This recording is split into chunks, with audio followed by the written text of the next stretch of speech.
Gold, trusted gold buyers. మీరు తాకట్టు పెట్టిన బంగారాన్ని విడిపించి ఈ రోజు ఉన్న మార్కెట్ ధరకు కొనబడను.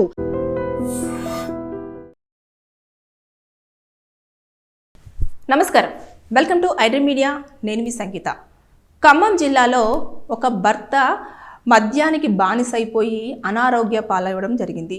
అతను ఇప్పుడో అప్పుడో చనిపోయే పరిస్థితి ఉంది అని చెప్పేసి భార్య అతని పేరు మీద 66 లక్షల రూపాయల ఇన్సూరెన్స్ అనేది చేయించడం జరిగింది. అంటే చనిపోతే ఆ డబ్బులు కుటుంబానికి వస్తాయి, అది ఇంటికి పనికొస్తుంది, పిల్లల చదువుకు కూడా పనికొస్తుంది అని చెప్పేసి ఆవిడ ఆలోచించడం జరిగింది. జరిగిన తర్వాత ఎన్ని రోజులైనా సరే భర్త మద్యం సేవిస్తున్నాడు, దాంతోపాటు ఈవిడని హింసిస్తున్నాడు, కానీ చనిపోవడం మాత్రం జరగట్లేదు. అందుతోపాటు ఆయన ఆరోగ్య పరిస్థితికి కూడా డబ్బులు ఇంకా పెట్టాల్సిన పరిస్థితి వస్తుంది అని చెప్పేసి ఆవిడ ఏం చేసింది అంటే ఒక కార్ను రెంట్కు మాట్లాడేసుకొని ఎలాగైనా సరే అని చెప్పేసి ఎవరైతే ఇన్సూరెన్స్ చేశారో వాళ్ళతోటే మాట్లాడి తర్వాత నెక్స్ట్ ఒక కార్ను ఎంగేజ్ చేసేసి ఆ కారు తోటి అతన్ని గుద్ది మరి చంపించడం జరిగింది.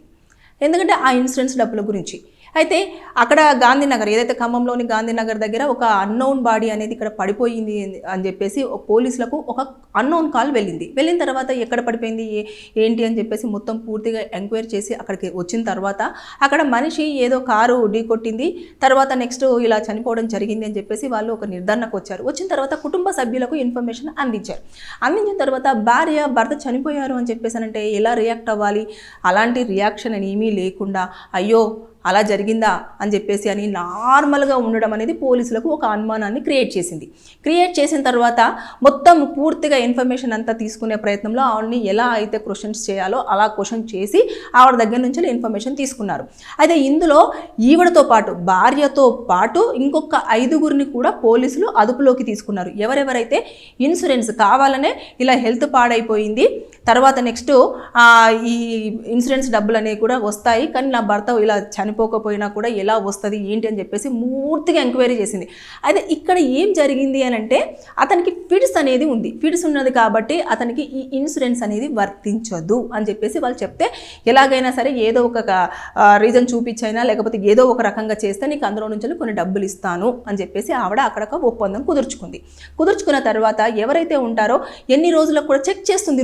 ఈ రోజు చనిపోతారా, రేపు చనిపోతారా ఏంటి అని చెప్పేసి ఆయన పడుకొని ఉన్నప్పుడు ముక్కు దగ్గరికి వెళ్ళేసి చేయి పెట్టేసి శ్వాస ఆడుతుందా లేదా అని చెప్పేసి చెక్ చేయడం. అరే ఇంకా చనిపోకపోవడం ఏంటి, ఇన్ని నెలలు అవుతున్నా కూడా ఎందుకు చనిపోవట్లేదు అని చెప్పేసి ఇంకా ఈవిడే ఒక ముందు స్టెప్ వేసి మరి అతన్ని చంపించింది అన్నట్టు. అదంతా కూడా పోలీసుల దగ్గర ఆవిడ ఒప్పుకోవడం జరిగిన తర్వాత ఇందులో ఉన్న 5గురు అయితే ఎవరెవరైతే ఉన్నారో ఆ కారు ఒకటి, తర్వాత కారులో వచ్చిన వ్యక్తులు ఒకటి, తర్వాత నెక్స్ట్ ఇన్సూరెన్స్ చేసిన పర్సన్, ఈవిడ మొత్తం అందరినీ కలిపేసి పోలీసులు అదుపులోకి తీసుకున్నారు. కాబట్టి దీంట్లో మర్డర్ చేశారు, దాంతోపాటు ఇన్సూరెన్స్ వాళ్ళని మోసం చేసే ప్రయత్నం చేశారు. ఇకపోతే ఎవరైతే మిగతా వాళ్ళు ఇన్వాల్వ్ అయ్యారో ఈ కేసులో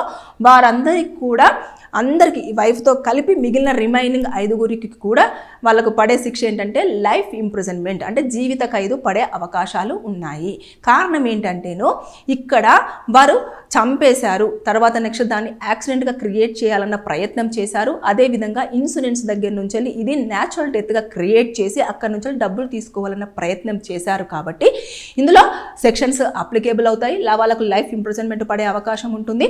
దాంతోపాటు ఇక గతంలో కూడా ఇలా ఆవిడ ఏమైనా చేసిందా ఏంటి, లేకపోతే ఏమైనా అతని మీద దాడులు చేయడం కానివ్వండి, చేయించడం కానివ్వండి, ఇవన్నీ యాంగిల్స్లో కూడా ఇప్పుడు మొత్తం పూర్తి స్థాయిలో పోలీసులు ఇన్వెస్టిగేషన్ అనేది చేయడం జరుగుతుంది. దాంతోపాటు ఏదైతే ఉంటుందో అది సీన్ కొన్నిసార్లు ఇలాంటి వాటిలలో వాళ్ళు యాక్సిడెంట్ చేసి చంపేశారు కాబట్టి దాని సీన్ రిక్రియేషన్ కూడా చేసే అవకాశాలు ఉంటాయి. అంటే అతను ఉదయం ఎన్ని గంటలకు వెళ్ళాడు, ఏ టైంలో ఉన్నాడు, భార్య ఎందుకు కంగారు పడలేదు, ఎవరికైనా ఇన్ఫర్మేషన్ ఇచ్చిందా, ఎవరికైనా ఫోన్ చేసిందా లేదా, అసలు ఎంత గ్యాప్లో ఈ ఇన్సిడెంట్ అనేది జరిగింది, ఇవన్నీ కూడా ఇప్పుడు పోలీసులు వీటిని ఎంక్వైరీ చేసేసి తర్వాత వాళ్ళ ఒక ఇన్వెస్టిగేషన్లో కనుక్కున్న తర్వాత చేసిన తర్వాత వితిన్ 30 days, ఇది మర్డర్ కేసు కాబట్టి 30 daysలో 90 days అంటే 30 daysలో మొత్తం ఇన్వెస్టిగేషన్ అంతా కూడా పూర్తి చేసేసి 90 daysలో ఛార్జ్ షీట్ అనేది ఖచ్చితంగా కోర్టులో సబ్మిట్ చేయాల్సి ఉంటుంది.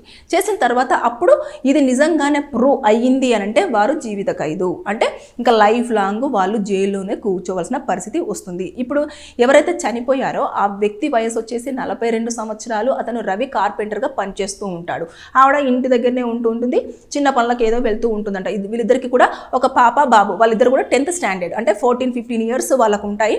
వాళ్ళు కూడా ఉన్నారు. కానీ ఈ విషయాన్ని దాచిపెట్టాలన్న ప్రయత్నం చేయడం ఎంతవరకు దారుణమైన సిచ్యువేషనో చూడండి. అంటే ఒకటి, భర్త అనారోగ్యంగా ఉన్నాడు అంటే ఎవరైనా సరే భార్య ఏం చేస్తారు, ఎలాగైనా కాపాడుకోవాలి అని చెప్పేసి అనుకుంటారు. మద్యానికి బానిస అయిపోయి నన్ను హింసిస్తున్నాడు, ఇంకా వీడు బ్రతికుండి వేస్ట్, నాకు ఇంకా ఎలాంటి యూజ్ లేదు అనుకొని చంపాలన్న ప్రయత్నం, ఆలోచన అనేది నిజంగా ఎంత దుర్మార్గమైన పని అని అంటే దానివల్ల ఏమైంది, అతను చనిపోయేవారు ఎలా చనిపోయేవాడు, అది ఈ రోజు కాకపోయినా రేపు కాకపోయినా ఆయన ఆరోగ్య పరిస్థితి బాగాలేదు, డాక్టర్సే చేతులు ఎత్తేసారని చెప్పేసి ఆవిడే చెప్తున్నప్పుడు ఇంకా కొన్ని రోజులు వెయిట్ చేసేస్తే మేబీ న్యాచురల్గానే వెళ్ళిపోయేవాడేమో. కానీ అలా కాకుండా ఈవిడ క్రిమినల్గా మారింది. ఈవిడతో పాటు ఇంకా మిగతా రిమైనింగ్ పర్సన్స్ని కూడా ఇందులో ఇన్వాల్వ్ చేసింది. కాబట్టి వీరందరూ కూడా ఇప్పుడు జైల్లో ఊసలు లెక్కబెట్టాల్సిన పరిస్థితి వచ్చింది. కాబట్టి ఆవేశంలో తీసుకునే నిర్ణయాలు కొన్నిసార్లు జీవితాలను పాడు చేస్తాయి అని చెప్పడానికి ఉదాహరణగా మనం ఈ కేసు మాట్లాడుకోవచ్చు. ఇన్ని దారుణాలు చోటు చేసుకుంటున్నా కూడా ఇంకా అంటే పోలీసులు న్యాచురల్గా చనిపోయారు, యాక్సిడెంట్ అయిపోయింది అని చెప్పేసి కేసు క్లోజ్ చేస్తారు అనుకుంటారు. కానీ ఎప్పుడైనా సరే పోలీసులు ఒక ప్లేస్ దగ్గరికి వెళ్ళేసి ఇక్కడ ఈ సిచ్యువేషన్లో ఇది జరిగింది అంటే వారికి కొన్ని హింట్స్ ఉంటాయి. అంటే ఒక యాక్సిడెంట్ జరిగినప్పుడు ఎలా ఉంటుంది, తర్వాత నెక్స్ట్ వాళ్ళు నిజంగానే చనిపోయారా లేదంటే ఎవరైనా ప్లాన్డ్గా చంపారా అనేది వారికి 1,00,000 కేసులలో ఏదో ఒక చిన్న లాజిక్ తోటి లేదంటే చిన్న కేసు లింకప్ అయి మరి దాన్ని ఇన్వెస్టిగేషన్ అనేది చేయడం జరుగుతుంది. అంటే ఈ లెక్కన చూసేసుకుంటే ఇక్కడ కూడా అదే జరిగింది. అంటే వైఫ్ ఎలాంటి రియాక్షన్ లేదు, దాంతోపాటు ఆవిడ ఏదో అయ్యో ఇలా జరిగిపోయిందా అని చెప్పేసి అనడం, తర్వాత ఇవన్నిటిని కూడా అబ్జర్వ్ చేస్తారు. ఫస్ట్ ఆఫ్ ఆల్ ఎవరైనా వ్యక్తి కుటుంబంలో చనిపోతే అనుమానించేది ఇంట్లో ఉన్న వాళ్ళని మాత్రమే పోలీసులు ఫస్ట్ అబ్జర్వ్ చేస్తారు.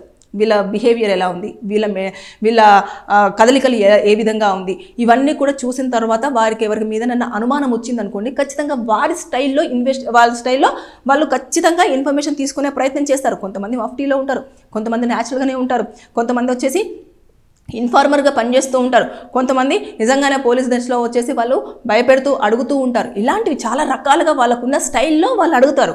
అడిగిన తర్వాత అక్కడ ఇన్ఫర్మేషన్ రాగానే వారిని తీసుకెళ్లేసి వాళ్ళపైన ఎఫ్ఐఆర్ చేయడం, తర్వాత నెక్స్ట్ జైల్లో వేయడం, ఇవన్నీ కూడా జరిగిపోయాయి కామన్ థింగ్స్. కాకపోతే ఇక్కడ భార్య నిజంగానే ఎంత పిచ్చి ఆలోచనతో ముందుకెళ్ళింది అనేది మనం ఈ యొక్క కేసులో మాట్లాడుకోవచ్చు. ఇప్పుడు చూడండి, ఆవిడ ఏదో చేద్దాం అనుకుంది, ఏటో పోయి మొత్తం క్రిమినల్గా మిగిలి జైల్లో కూర్చోవడానికి ఊసులు లెక్కబెట్టడానికి రెడీగా ఉందని చెప్పేసి మనం చెప్పుకోవచ్చు. ఏదేమైనా సరే కానీ ఇలాంటివి కూడా జరుగుతున్నాయి. కాబట్టి జాగ్రత్త. మీకు తెలియకుండానే మీ పేరు మీద కూడా ఇన్సూరెన్స్ పాలసీలు చేసే అంత ఫ్యామిలీ మెంబర్స్ ట్రై చేస్తున్నారు. కాబట్టి మీరు బీ కేర్ఫుల్గా ఉండండి. ఎప్పటికప్పుడు మీ చుట్టుప్రక్కల ఏం జరుగుతుందని తెలుసుకునే ప్రయత్నం అయితే చేయండి. Thank you.